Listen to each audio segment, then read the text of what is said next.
abakyala amaanyi kuyita mu ngeri ez'enjawulo. Oyinza okubawa obubaka obwongerako omutindo, oyinza okubawa ensimbi enkalu, oyinza okubawa mu lufuutufuutu kye bayita emotional support. Naye gwe ng'omwami waliwo ebintu eby'enjawulo by'osobola okukola okuyamba abakyala oba abawala b'olina aweewakaawo.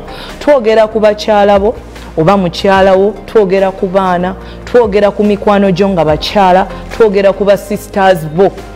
Mu programu yaffe ya Pakasa tugenda kutunuulira biki gwe ng'omwami oba omusajja by'osobola okukola okuwa support eri omukyala. Bw'abadde takimanyi tugenda kubanga tukusomesa y'ensonga lwaki tuleesa abakugu nga bakulembeze mu bitongole eby'amaanyi bagenda kubanga bakuba torch ku nsonga eno. Nkwaniriza ku programu eya Pakasa. Nze Omumbejja Ndagire Leila. Tukujjukiza nti tukutuusibwako bannaffe aba Grow Project. Eno project eriwo okuyamba abakyala kuva ku ddaala erya wansi oba wonna we bali okudda ku ddaala eddala, era nga evujjirirwa World Bank naye ng'eteekebwa mu nkola Ministry eya Gender awamu ne Private Sector Foundation of Uganda. Nkwaniriza ku program eya Pakasa. Tugenda kutandika n'omukulu Isa Sekito. Tukwaniriza ku program Pakasa. Abalabi baffe abalungi mbalamusizza nnyo. Nze Sekito Isa, mugezi wa Kasiita, Director wa Trade and Commerce ku PSFU, Private Sector Foundation Uganda, ate era omukiise wa Commerce Business Council mu kiseera kino. Okay, tweyanza nnyo. Ku luuyi luno tulina omulangira John Walugembe. Tukwaniriza ku program Pakasa. Nesimye okubeera ku programu yaffe nganzi ya Pakasa era bannaffe abatulaba eba abatuuliriza katusuubire nti programu eno ejja kubagasa era amagezi ge munaawulira gajja kuza businesses zammwe. Nze nno nze ssenkulu wa ekitongole ekigatta businesses entonotono mu ggwanga lyonna. Okay. Mwami Isa Sekito, tujja kutandikirawo. Batugamba nti emabega w'omusajja ow'amaanyi yenna oba afunye obuwanguzi wali omukyala. Naye ate era even the other way round wekikola emabega w'omukyala ow'amaanyi wabeerayo omusajja. Omusajja ayinza okuba nga taata we, ayinza okuba nga brother we, ayinza okuba nga mwami we, oba ayinza okuba nga mukwano gwe. Kakati njagala twogere ku nsonga eza program eya Grow. Nga tetunatunuulira bakyala tuba twetaaga support eno ey'abaami. Omusajja atulaba ku program eya Pakasa essaawa zino biki byasobola okukola okuyambako abakyala bamwetoolodde? Kyosookera ddala okumanya ng'omwami nti okwempawalinga abakyala tusooka na buyigirize, education. Omusajja mu makanga omutwe kikukakatako obutatuulira mwana yenna ali mu mikono gyo, oba mwamwannyoko oba muganda wo oba muwala wo oba mwana omuwala ali mu maka. Funa levo ye ebyenjigiriza gy'oyinza okumukomyako okusinziira ku luganda lw'omulinako. Abasinga obungi nazzikuno abamu tebaawereranga, naddala bano bayitibwa erinnya eryange erya Isa. Naye ekintu kyakyuka nti buli lw'otowerera mwana kujjayo potential ye gimalayo, otandise okumulemesa opportunities. Kibeera kya buvunaanyizibwa nnyo abaana b'oku oba abantu booli nabo okubapima amagezi, intellectual ability. Kikuyamba okumanya nti noono nja mutwala mu nansingi, ono nno wa Bajjiro mu kulaba okwange, ono mwana engeri gy'akwatamu ennyimba ayinza okuba owa Katemba.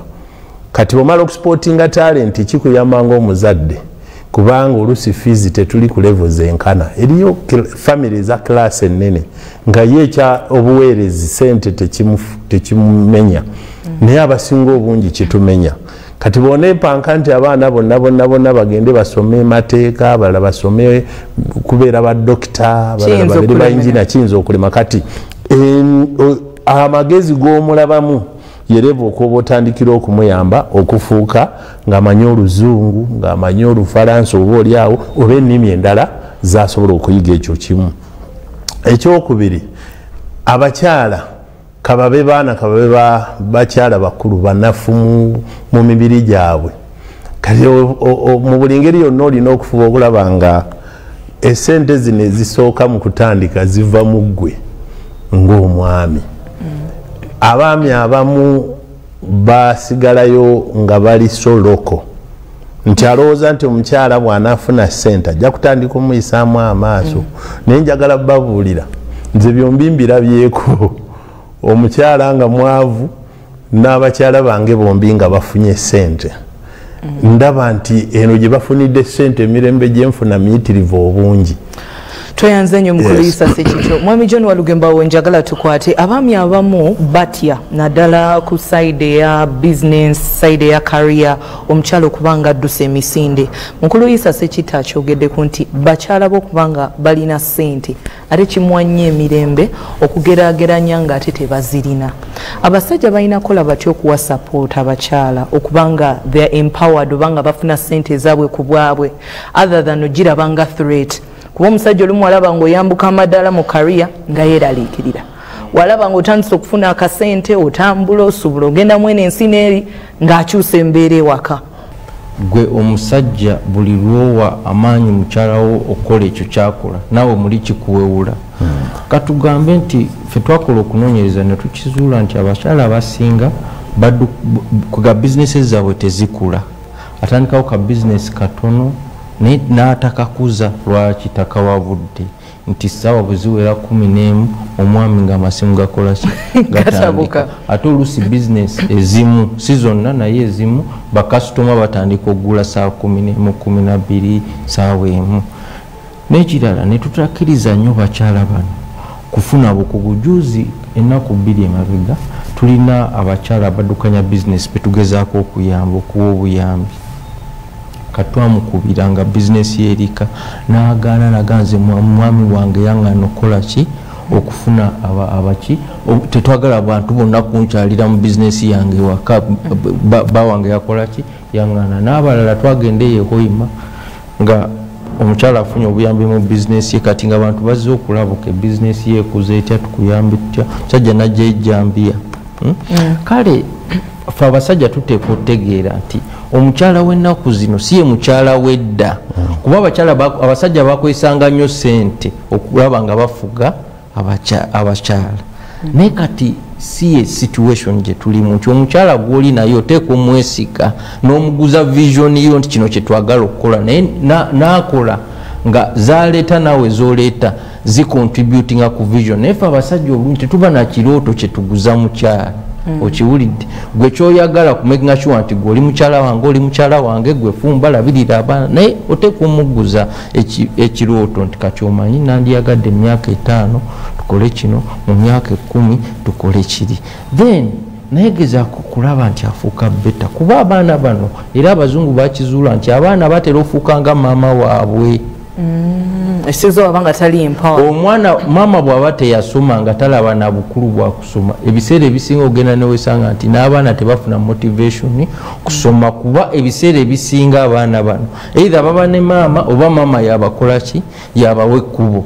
So buli lwowa omukyala opportunity yokulaba nti akula oba mu bizinesi oba muki nakyo kiba kiyamba gwe. N'ekirala okunoonyeza okulaba kwakizuula nti buli omukyala wafuna ssente aziteeka nnyo mu maka, agulira abaana engatto n'akola kinaka. Ate gwe kyotasobola kukola omusajja oga okay omunyo weeguli, amasanze bagasasudde, amazzi bagasasudde, kati kaninde fees. Naye omukyala buli lwafuna akasente akateeka nnyo mu maka. Kyova olaba n'abazungu bagamba educate a woman and educate a nation. Kuba kati buli lw'omugulirawo opportunity n'abaana abakola ki aba abagulirawo opportunities. Okay, toyanze nnyo Mwami John Walugembe. Omulungi ali ku program eya Pakasa omulamwa ekyo ky'olunaku olwaleero tutunuulira engeri ez'enjawulo oba emiwaatwa egy'enjawulo abaami gye basobola okuwaamu abakyala amaanyi okweyongera mu maaso okwekulaakulanya oba okukyusa obulamu bwabwe. Ngera batubuulidde nti gwe ng'omwami oba omusajja w'obanga oyambyeko omukyala ono okulinnyaga amadaala oba okweyongerako oba okoze enkyukakyuka oba enkulaakulana mu ggwanga, kubanga abakyala ate bo bakola kyamaanyi nnyo naddala ku luuyi olw'abaana. Tugenda kulaba emboozi yaffe esooka ekyo ky'olunaku olwaleero tweyongere okulambulula ku bintu ebyenjawulo ebisobola okuwa abakyala amaanyi okwekulaakulanya oba okweyongerako omutindo. Tovaawo.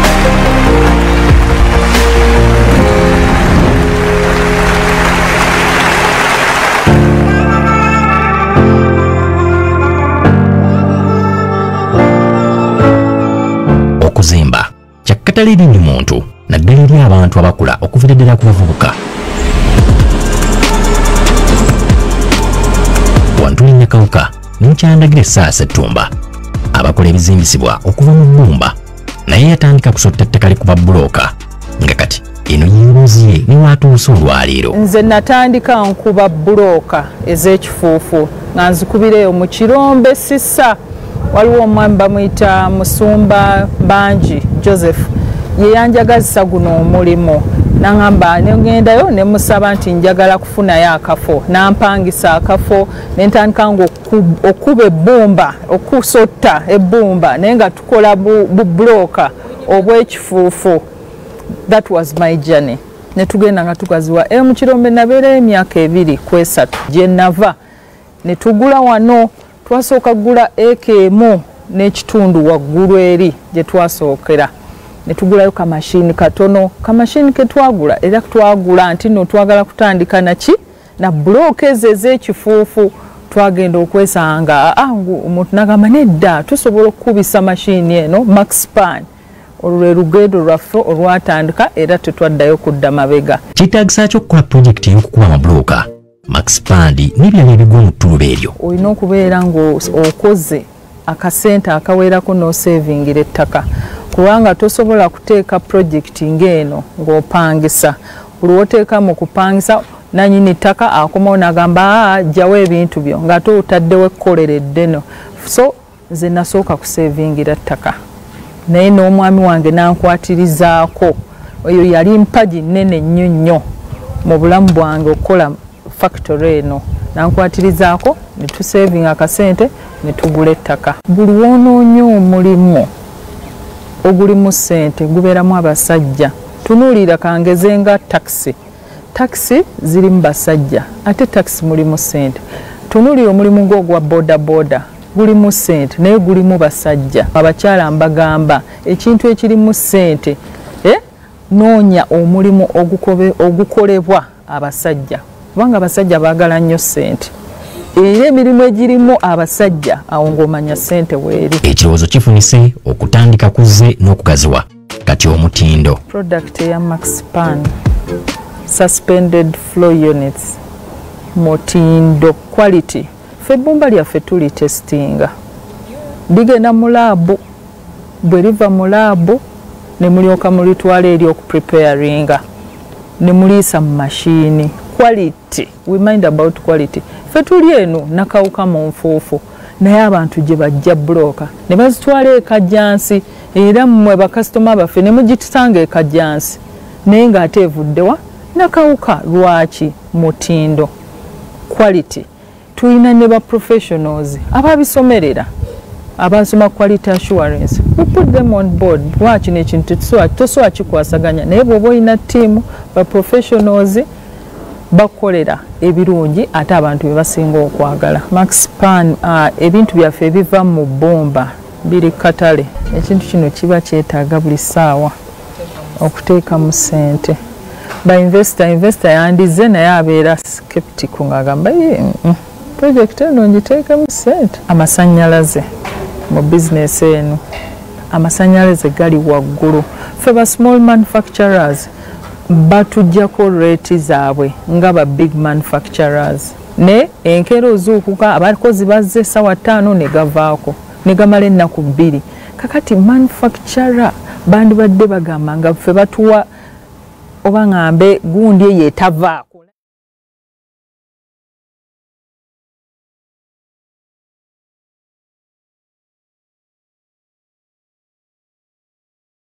Wawulidde bulungi program yakusitula obunjawo obuyiiya n'abagwongerako omutindo.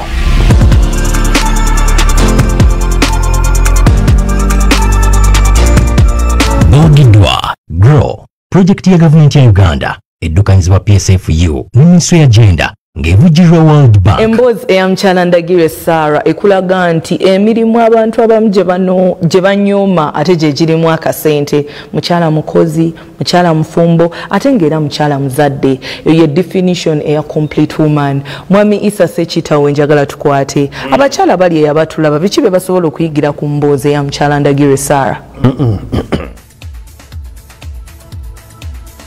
Aba Central Tours and Travel Limited tulina tour packages eri aba honeymoon school tours tukuya waliwo omukyala wosobola okusitula naye ekikutiya ky'emmwanyi nga muzinoganga ekyo nakyo kikulu ogulago mutendera Katonda bw'aba akuwadde omukisa n'afuna omuntu nga alina amaanyi nga bw'olabye Ndagire Omumbejja weesunako kubanga kyonna kyemusitula mukisobola akugambye yatandikira ku bulooka zino eza bulijjo bulooka ezo nze kugambye n'abakyala babiri naye omusimulabangako ng'agigezaako naye omulala yakuba n'aweeza n'akasanvu olimba nga n'aziyokya nze yaŋŋamba kumufunira nku ne mufunira era n'asobola okuba nga yakikola kaakati ekirala n'akubuulira struggling y'abantu esinga obunene nti esente zatandika zaali ntono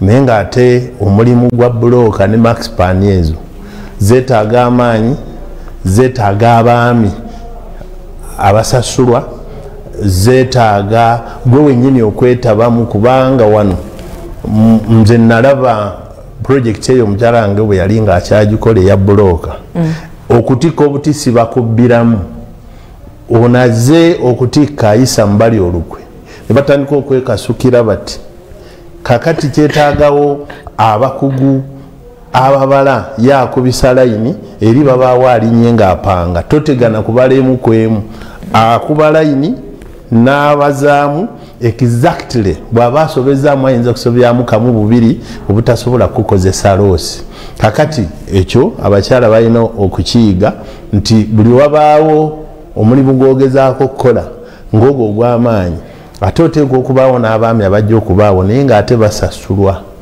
oteekwa okubasasula mu budde ekirala ffe ng'abaami okusoomooza okuli awo ti omukyala omulabye omwami taliiwo ye yamuwa kapito kuba awadde obweyamu nti yamwongerezaamuko naye abamwetolodde bonna baami bwe babanga owehoyima omulangira walugembe bayogedde gwe baatuukirira balabe nga bamuteekamu amaanyi n'ajjayo ejjambiya musembeza muti abaami mu maka gange kakati olwo kiba kikulemye n'olwekyo kiba kya buvunaanyizibwa maama gwe gwe baleetedde omulimu awaka kuba tuba comfortable nnyo ng'omukyalawo ekyamazima omulimu gwafunye guli kumpi n'awaka singa kiba kisobose ng'ogwo okwokya amini okukola amandaaza aga bakery emigaati emirimu egyo egirinaanya awaka giwanya abaami confidence lwa nsonga bbiri ekisooka bamuliraanwa baba balaba ebigenda mu maaso confidence levels tezenkana mu baami ne security concerns eri abakyala baabwe n'obufumbo ekyokubiri nti baba balabirira abaana awaka ali ku mulimu abaana nabaabalaba n'ekyokusatu nti mu mulimu ogwo ogulinaanye ewaka kakati ate n'abaana baguyiga tweyanza nnyo omukulu Isa Sekito mwami John Walugembe nga tutunuulira ow'erinnya Omumbejja Ndagire Sarah asobodde okuba ssenkulu wa bizinesi eya Nakawuka Clays addukanyiza ebintu ebyenjawulo ate era tumulaba yenyigiramu nga tutunuulira abakyala nga Ndagire alina bizinesi eri labor intensive yeetaaga abakozi bangi capital mungi n'ebirala ebigwa mu kkowa eryo ate nga akakapito tekannawera bulungi n'okusoomoozebwa okw'enjawulo kwayogeddeko mu masanyalaze misolo omuntu asurvivinza atya mu business environment bwetyo bannange oba omukyala oli eyo weegendereze nnyo bizinesi omujjudde abasajja kuba omu muyinza okuba mwe muli ekyama kyekisooka ekyokubiri kati bizinesi gye yayingira ey'okuzimba abakyala tebatera kugyettanira kuba balowooza yakutuuyana y'amaanyi nkyafu okiwulidde kati n'olaba nti bantu bangi tebaagala yingira bizinesi eyo naye ye kenyini agambye nti sente ki mweziri so bannange omukyala yenna ali eyo okuzimba bwekubanga mwekuli sente kola. At the end of the day sente zofunye teri amanya zavuddewa oba zavudde mu Maxpan oba zavudde mu nviiri so long as sente ozifunye gwekola. Then nekirala nti beera ready okutandika n'akatono koolina nga bwe yagamba twatandika ne eka ne tugula ne tukola bwe tuti so era olaba nti factory yaabwe bagenze bagizimba mpola naye abamu kumwe mulowooza nti ojagenda mu banka ekwe bilioni 5 otandike factory bwetyo oteeka otandikira wooli ne bw'onagenda mu banka ng'olinawo ogitwala obalage kyokola ki kyokola so kiba kirungi n'okola ki n'otandika awo wooli. Kati ayogedde ne ku issues endala ez'amasannyalaze, ayogedde ne ku issues z'omusolo, ebyo byonna kwegamba gwaddukanya bizinesi. Omanyi bantu bangi bagala nnyo okuwulira ebirungi byokka, sente gye ziri jangu ojja kugaggawala ojja kukola ki, naye kitegeere nti bizinesi erina ebisoomooza ng'ebyo. Kati amasannyalaze tosobola kukola amasannyalaze go, so kitegeeza bizinesi yo eba etaataaganyizibwa embeera ng'eyo ate nga tesobola kuvaawo mangu ddala. Tweyanze nnyo Mwami John Walugembe. Omulungi ali ku program Pakasa twogera ku nsonga ez'enjawulo ezisobola okuyamba naddala abakyala okwekulaakulanya oba okweyongerako omutindo, ng'era gwe tubadde tulaba ye Mumbejja Ndagirwe Sarah nannyini Nakawuka Clays, nga ye mu bizinensi ye akola ne bbaawe naye ng'akulaga nti respect weeri, era bakugu batugambye nti omukyala oba okola n'omwami wo boundaries zirina okubeerawo, okwawula ebyewaka awamu n'ebyomulimu. Awo muba musobola okutuuka ku buwanguzi, kubanga business muba mujawudde ku byewaka kakati mugiwa obudde bwayo ate newaka ne mwayo obudde waabo. Ate era mukulu Isa Sekito n'atunnyonnyola ku nsonga ez'enjawulo ezisobola okuyambako omukyala okukulaakulana mu bizinesi yo naddala ng'omwami yakuwa support webanga eri kumpi n'awaka. Awo obuzibu buba butono ddala. Tugenda kumulamu katini naye bwe tudda tugenda kudda n'emboozi eya mukyala Namuddu, ng'ono ye alina hardware naye ng'era mu hardware ayongedde okubanga azimbako n'ennyumba z'atunda. Tulabe naye ku sayidi eyo biki by'osobola okumuyigirako. Tovaawo.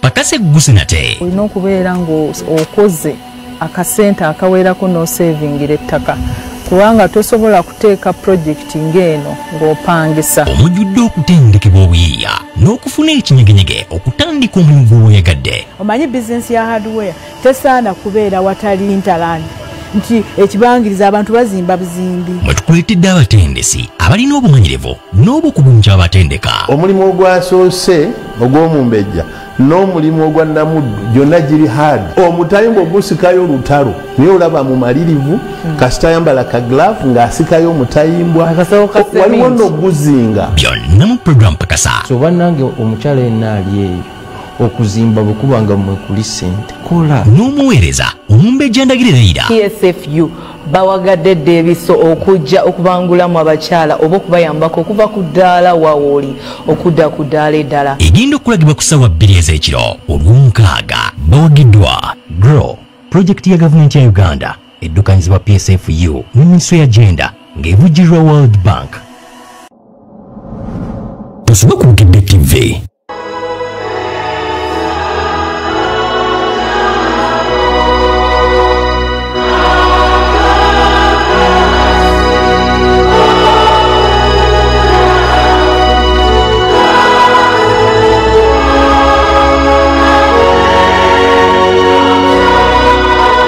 Okulwanyisa obugayaavu gwe mulama gwe tugenda okutambulirako sabbiiti eno ey'ekumi mu busatu. Tugenda kubeera ku kkanisa ya St. Stephen's Church of Uganda ekireka. Reverend Abel Serwanja Mere Wooma yagenda okukulembera mu saaviisi ku ssaawa 4 ez'okumakya.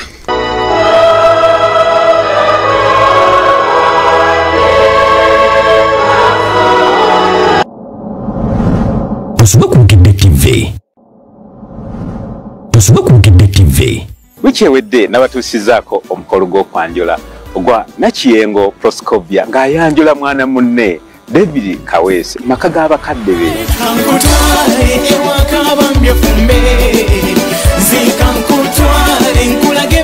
Maaso galujjudde omwana tumuwaddeyo officially. Amen.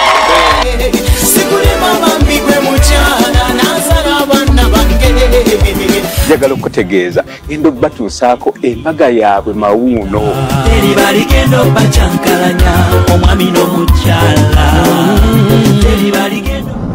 Tusuba ku Bukedde TV. Sunday no mu program ko mu mutindo nkuleetedde mwami Asubuga omukunavu wa Sesako Uganda Limited. At any level you can benefit from soya. Wadde kimanyi soya tekikyali kyakulya bulya, tekyali mmere nga bw'olowooza, naye ate kyagenze ku mutendera omulala. Mutendera ki? How can we leave this world in a better place than we found it? Byonna mwami Asubuga yabirina mu program ko mu mutindo Sunday ya weekend so dakiika 4 ez'ekiro wano ku Bukedde TV. Nange Charles Kasonga.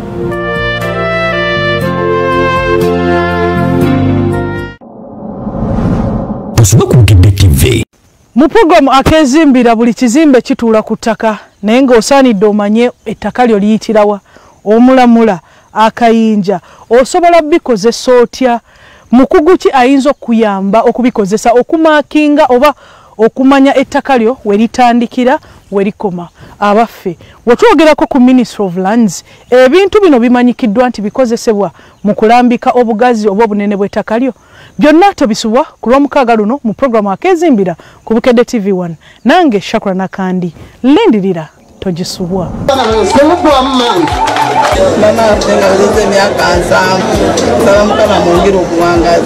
Sunday no lindirira. Tusuba ku Bukedde TV. Tusuba ku Bukedde TV. Wikis, omuganda oddala. Ekyo twakola twagenda mu bank. Ne tubawa ebyapa, nze nawaayo twawaayo n'ebyapa by'emmotoka. I mean kadi z'emmotoka, ababanka ne batukiririzaamu ne batuwa ssente ne tutandika okusuubula. Twatandikira mu Hima Cement era mwe tukyalimu abahima Cement.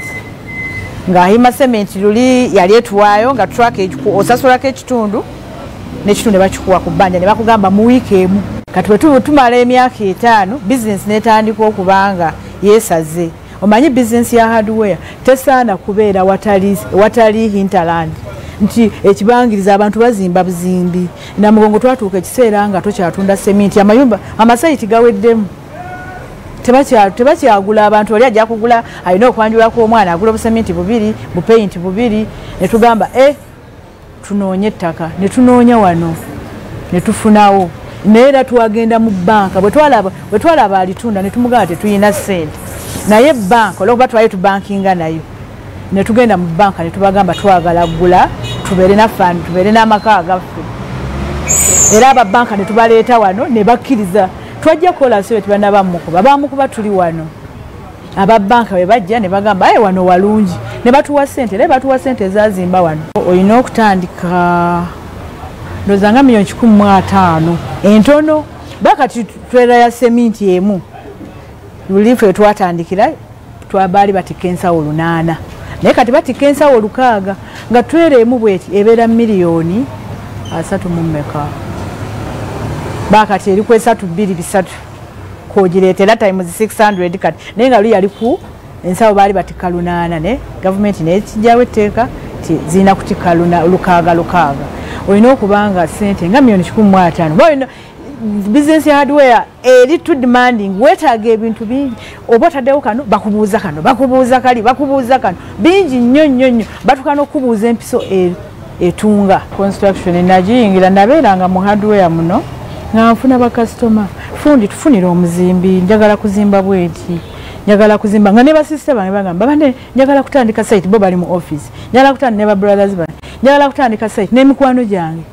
Nina abaana be nasoma nabo nanga njagala kutandika kuzimba naye noonya muzimbi. Ne ngamba lwaki tetutandika naye nga bwe twali tugulawo company twagigula fundi hardware and construction nga tukirina ng'ekirooto kyaffe tulina okuzimbira ki abantu. Banki bagamba hardware nzibuzibu nga musobodde mutya okugitambuza okutuuka leero nga mulaga nti yebeeyagaza. Mu hardware sementi ye number 1 gy'olina okuteekamu etunda seminti yatunda newakubadde taliiko sente yatunda oli bw'atalaba seminti ate nga ayagala misumaali takyama kugulako naye nga abadde tayagala seminti n'okubeera omwesigwa olina bakasitoma bakwesige obeere mwesigwa ti bakasitoma nga aba office ajja kugamba nenze sayiti yange etandise kankulekere sente zino ku sayiti ojja kuba obampeereza ebintu era twateekawo system tulina obutabo bungi nnyo obw'abakasitoma oli bwagula nga tumubuuza oyagala seminti agendeyo atya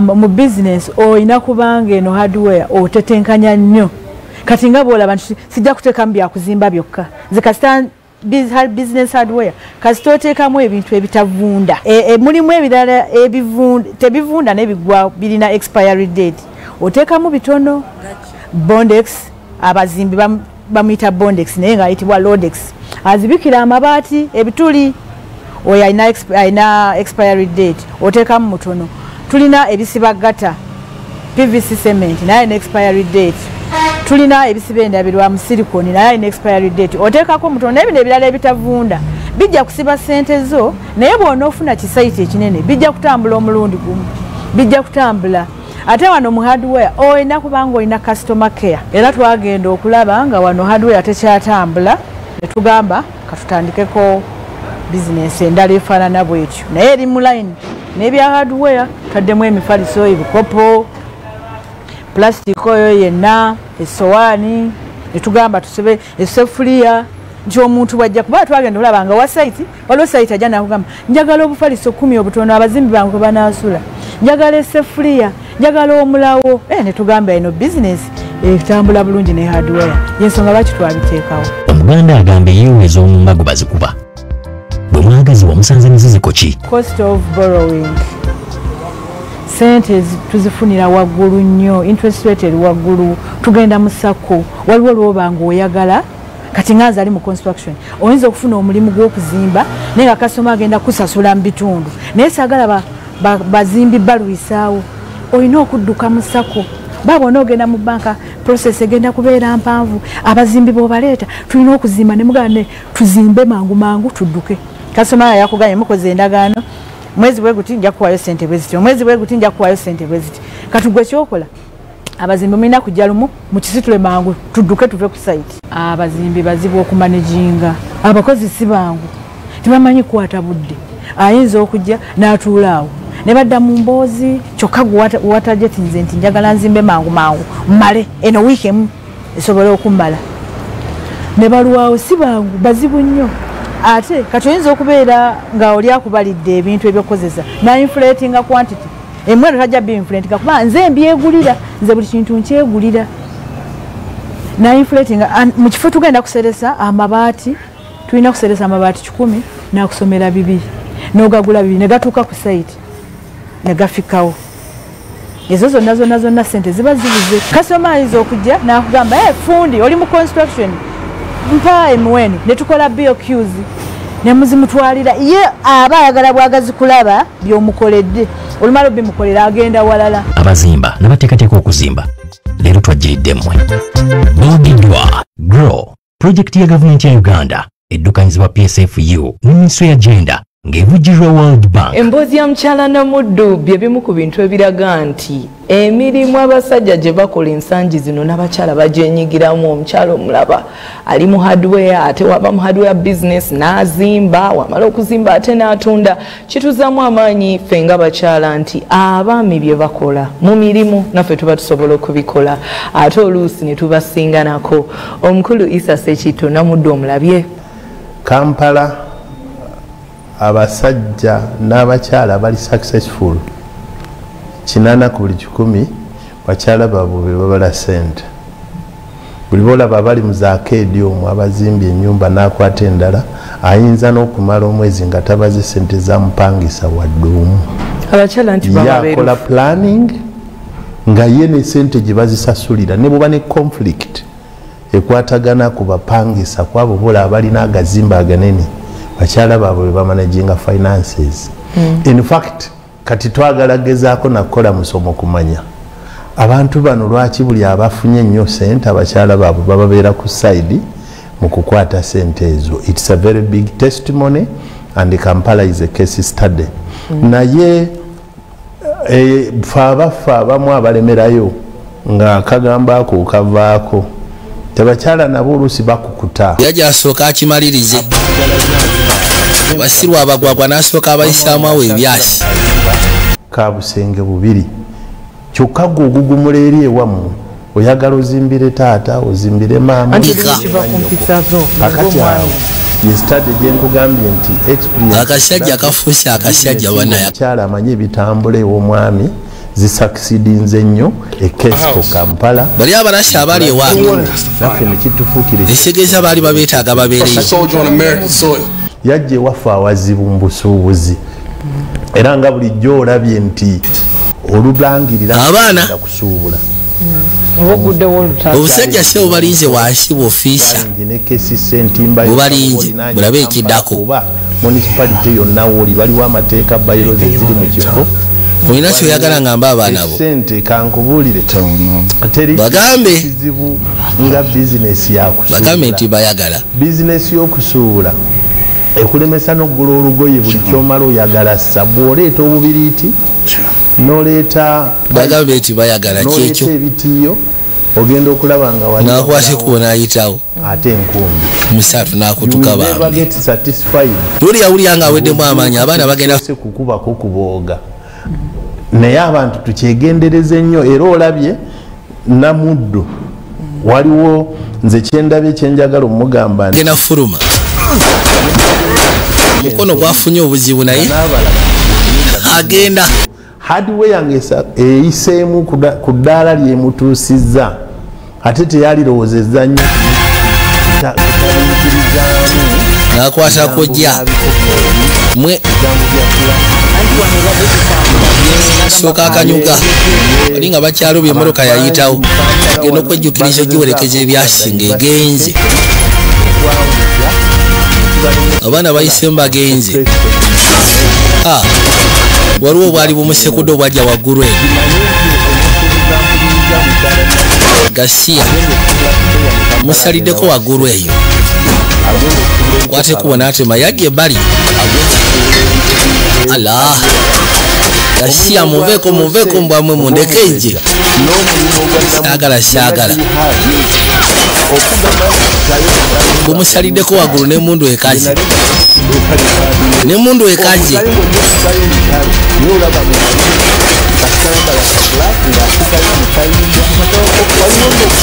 aya nainamu explosives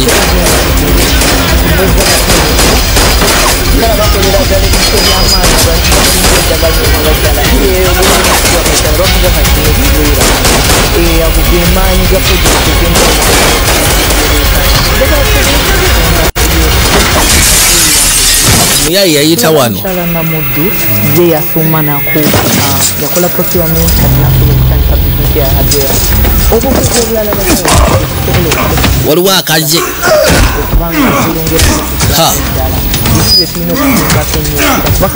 wereka amaanyi abamu bagalina yasooka n'akakwata n'akatuga magye amaanyi bagalina kuba batansobola yakatuga magye zandikoleddwa abantu naye kati obukugu obulala buno sebo inafuka mwaki agenda okuza amaaso nga bukyajja naye bubadde ki musiru yajja akanyuga busimokojja busimoke boom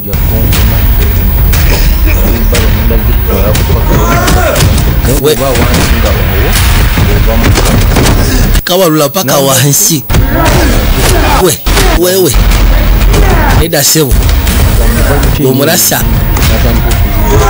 togenda kumanyira kamukutte sebo neda sebo neda itawona akakanyuga wansi sokoleka ensawo yange njirabye ensawo yange erimu ebikozesebwa gwe yafuna eno n'ateeka ensawo yo kwa Akiba abulaga nti agenda fuluma omukono gwafunye obuzibu naye to getting out. Nene kiraba abantu kyenjagala bategere naddala abantu abali abato nti osobola osoma ekintu kimu ali n'okola kirala kuba abaana agenda n'asoma ku university n'alowooza nti engeri gye nasoma procurement ngenda noonya mulimu gwa procurement ngende mu sima PPDA ngendewa naye kati omukyalo omulaba yasoma procurement naye ali mu real estate akola sente so tekitegeeza nti gwe lwakuba wakola ali n'osanga omuntu nga yasoma real estate nga tazimbangako wadde kasisira okiwulidde then nosanga omukyala nga yasoma procurement ng'akozeseza obukujjukujju bw'okulaba nti akola ki yeekuza so kyentegezaako kugamba nti gwaddukanya bizinesi ebintu bino byakwesomesa nakuyigirira mbala kati olaba nga programu ya grow nti wadde tewagenda kusoma ku ssomero okusoma kintu ekyo naye osobola okugamba nti mu eri eno ndowooza nnamu weakness grow lwaki tenyambye okufuna obukugu mu kifo ekyo engeri gyembalamu ebitabo ninamu weakness toddayo ku ssomero kuba emaka bajja kwetaaga emyaka 3 obudde obwo tobulina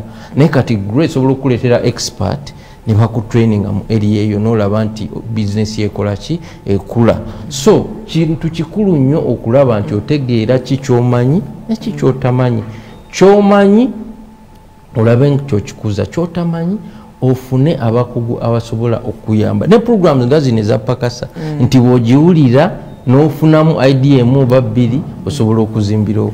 Okay, omukulu njagala twogere ku nsonga eya grow project ebitiibwa byo twabiwulidde okuva mu kitongole kya private sector foundation Uganda so abakyala bali ku program eya pakasa biki bye baba basuubira mu project eno? Abakyala World Bank yawa Uganda sente buwi negigamba twagala era gure ekyo kiggwayo nti generating growth opportunities and productivity for women enterprises kitegeeza ti baagala obbagaziiza emikisa n'okukuza bizinesi zammwe ng'abakyala amakulu gure oyagala kuza ggwanga kuba twakkirizganyiza mu ntandikwa nti bw'oba oyagala okuzimba eggwanga wa amaanyi omukyala engeri yokka gy'oyinza okuwa amaanyi omukyala tugikanyizaako okuva programu eno lyatandise nti musomese kyatamanyi muteerewo omubiri muwe capital muyambeko aweetaaga amaanyi mu counseling aweetaaga counseling kyokka ate mutegeere nnyo era neebaza abantu bano nga aba World Bank nti bo bwe baleeta sente ne baziwa gavumenti nga ziyita Ministry ya Finance naye Ministry of Finance neetunuulira neega nti sinze mmanyi abantu abamanyi abantu katugende mu minisitule y'abakyala ne Labour kati ate abamanyi abakyala abasingira ddala baneekolera gyange ye PSFU nezikutulwamu emirundi emeka ebiri n'olwekyo waliwo ezigenda okuyitira side y'aba Ministry ya Labour ne wabaawo ezigenda okuyita ewaffe mu Private Sector Foundation Uganda kati campaign eriwo era egenda okutandika mu kiseera si kyewala amakampuni agagenda okusomesa abakyala okumanya ekyokukola go gatandise dda okutegeka empapula zaago gateekeyo bagalonde then basabiddwa bulungi nnyo mu birange byakubiddwa nti olagira ddala particularly tugamba nti consultancy no lagira ddala kyogenda okukola nti nze ngenda mu bya bookkeeping nze ngenda mu bya kusomesa omuntu bwe yeewola sente azikozesa atya nze ngenda mu bya mutindo nze ngenda mu bya muntu muyigiriza bw'aba alina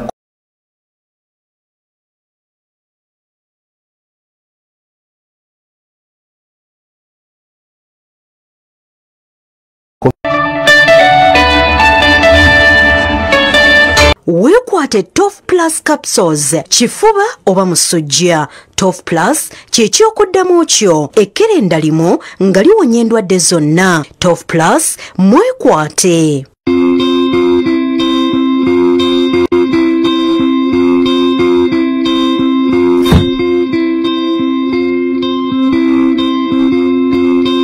nga tuli mu nsi ejjudde ebyokulabirako ebyenjawulo twagala ekisinga eri abaana baffe. Kaziire orange tea drink kyekisingira ddala. Kaziire orange tea drink akoleddwa mu birungo eby'obutonde okusitula obukuumi mu mibiri n'okwongera amaanyi mu baana baffe. Kaziire orange tea drink akolebwa mu micungwa, ennaanansi, carrots n'omubisi gw'amatooke. Kaziire orange tea drink bwe bukakafu eri amaka amasanyufu.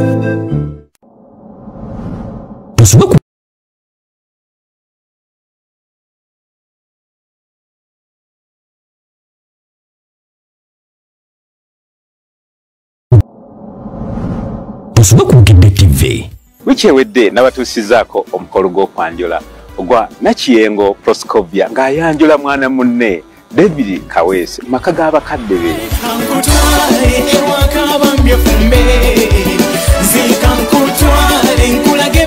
Maaso garujjudde omwana tumuwaddeyo officially.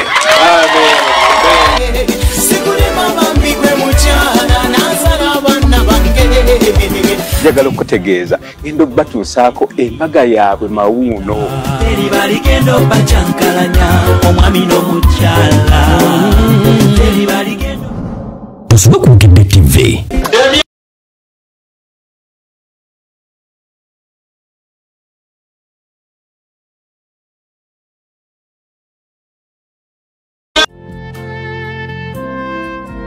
Sunday no mu program ku mu mutindo nkuleetedde mwami Asuuga omukunavu wa Sesako Uganda Limited.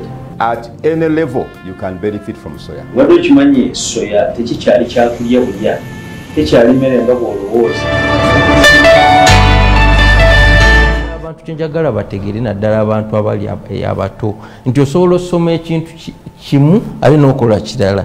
Kuba abaana agenda n'asoma ku university n'alowooza nti engeri gye n'asoma procurement ngenda noonya mulimu gwa procurement ngende mu sima PPDA ngendewa naye kati omukyalo omulaba yasoma procurement naye ali mu real estate akola sente. So tekitegeeza nti gwe lwakuba wakola ali n'osanga omuntu ng'asoma real estate nga tazimbangako wadde kasiisira okiwulidde. Then nosanga omukyala nga yasoma procurement naye ng'akozesezza obukujjukujju bw'okulaba nti akola ki yeekuza. So kyengitegeezaako kugamba nti gwaddukanya bizinesi ebintu bino byakwesomesa nakuyigirira mbala kati olaba nga programu ya grow nti wadde tewagenda kusoma ku ssomero okusoma kintu ekyo naye osobola okugamba nti mu eri eno ndowooza nnamu weakness grow lwaki tenyambye okufuna obukugu mu kifo ekyo. Engeri gye mbalamu ebitabo ninamu weakness. Toddayo ku ssomero kuba emaka bajja kwetaaga emyaka 3 obudde obwo tobulina naye kati grow esobola okukuleetera expert ne bakutraininga mu area eyo n'olaba nti bizinesi ekola ki ekula. So kintu kikulu nnyo okulaba nti otegeera ki ky'omanyi ne ki ky'otamanyi. Ky'omanyi olabe nti okikuza, ky'otamanyi ofune abakugu abasobola okuyamba. Ne programs nga zino eza pakasa nti bw'ogiwulira n'ofunamu idea emu oba bbiri osobola okuzimbira okwo. Okay, omukulu njagala twogere ku nsonga eya grow project.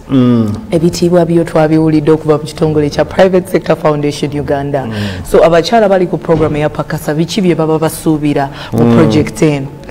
Abakyala World Bank yawa Uganda sente buwi negigamba twagala era gure ekyo kiggwayo nti generating growth opportunities and productivity for women enterprises. Kitegeeza ti baagala obbagaziiza emikisa n'okukuza bizinesi zammwe ng'abakyala.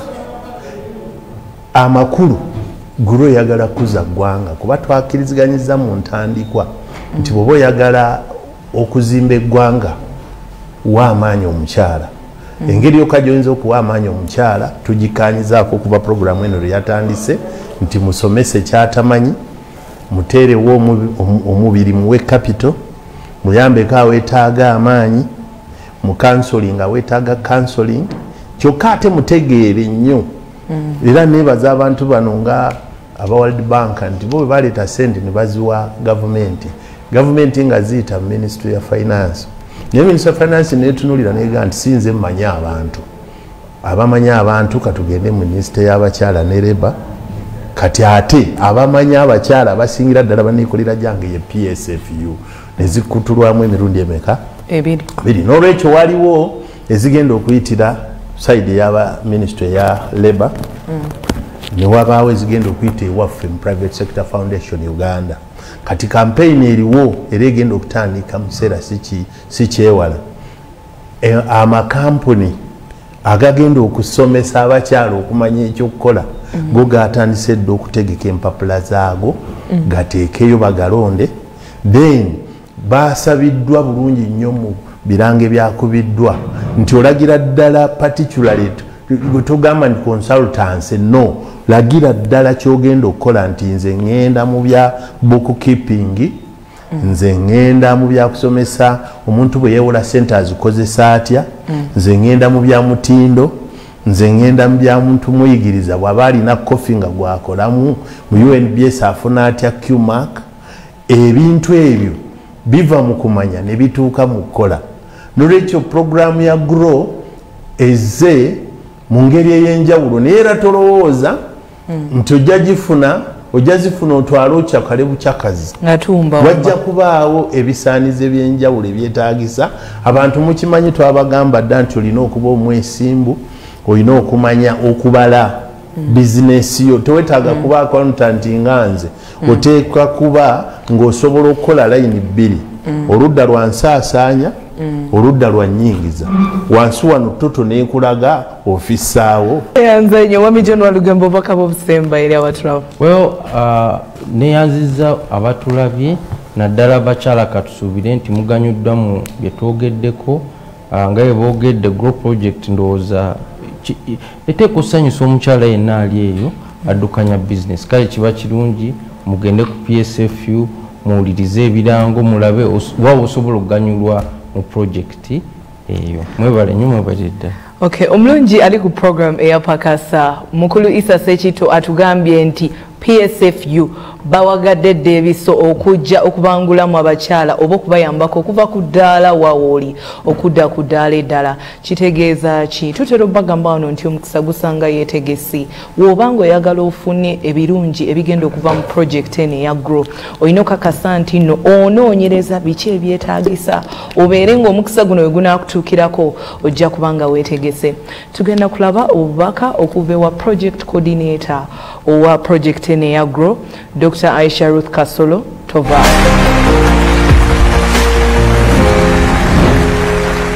Programu eno gye tulina eya GROW project, Growth Opportunities and Productivity for Women Entrepreneurs. Programu yajja lw'abakyala era nga ya myaka 5. Programu eno ya gavumenti ya Uganda nga ekolebwa Ministry of Gender and Private Sector Foundation Uganda. Lwaki tutunuulidde omukyala? Kubanga abakyala ye backbone ya Uganda. Uganda tesobola kubeeramu temulimu mukyala. Ate omukyala yeetengeredde mu by'ensimbi abeera akola kinene nnyo okuyimirizaawo awaka mu byenfuna, mu byendabirira, mu byokulya, mu byokusoma. Nolwekyo kyobola nti programu eno yaleetebwawo okwongera mu bakyala amaanyi n'okwongeramu ettutumu abakyala okutandika n'okumanaginga businesses zaabwe. Programu eno eya GROW project egenda kuba yanjawulo nnyo mu Uganda. Lwaki? Egenda kusobozesa omukyala okufuna okusomesebwa mu engeri ki gye bakwatamu bizinesi, naye ate egenda kuyamba n'omukyala okufuna okusomesebwa era okw'obwereere mu bukugu kwe bayita vocational, kugamba ekintu ky'olimu okikola otya, ekyo tekitera kubaawo. Ate ejja kuyamba n'omukyala okutumbula embeera waakolera ddala abakyala abakolera mu bifo eby'olukale. Twagala okutunula ebifo ebyo ebimu tubimproving abakyala bye bakoleramu. Ate n'abakyala tugendera kubayamba abayina ebirowoozo eby'enjawulo bajja kubafuna ssente zitandika ebirowoozo byabwe. Tweyanza nnyo project coordinator owa GROW project Dr. Aisha Ruth Kasolo. Kakati tugenda kubanga tulaba obubaka obufa ku mukyala gwe tujaguza ekyo ky'olunaku olwaleero. Weewaawo n'olwaleero mu program Pakasa tukuleetedde omusukkulumu ng'ono y'owekitiibwa Amelia Kiwanuka. Mukyala muyivu nga yasomerako egayaza high school nga mu mwaka gwa 1974 yegatta ku kasozi k'abayivu Makerere University. Olwo mu mwaka gwa 1977 n'akonola digiri ye mu byenfuna kiyite Bachelor of Commerce. Miria alina Masters degree mu Business Administration. Ono yakuguka mu by'obusuubuzi era yakolako ne banka y'ensi yonna okumala emyaka egisukka mu 10. Kiwanuka yaweerezaako mu gavumenti y'e Mengo ng'akola ng'omuwabuzi w'ebyenfuna mu yafeesi ya Nnaabagereka. Oluvannyuma yalondebwa President Museveni ng'omuwabuzi wa President ow'oku ntikko, azze abeera wankizo nnyo ku bukiiko obufuzi nga Stanbic Bank Uganda Limited, the Aga Khan Foundation, Nkumba University n'obulala ntoko. Miria yaliko Managing Director wa Radio 1 wamu n'akaboozi ku 2. Ono mukyala mufumbo era nga muzadde. Mwebale kulaba Program Pakasa.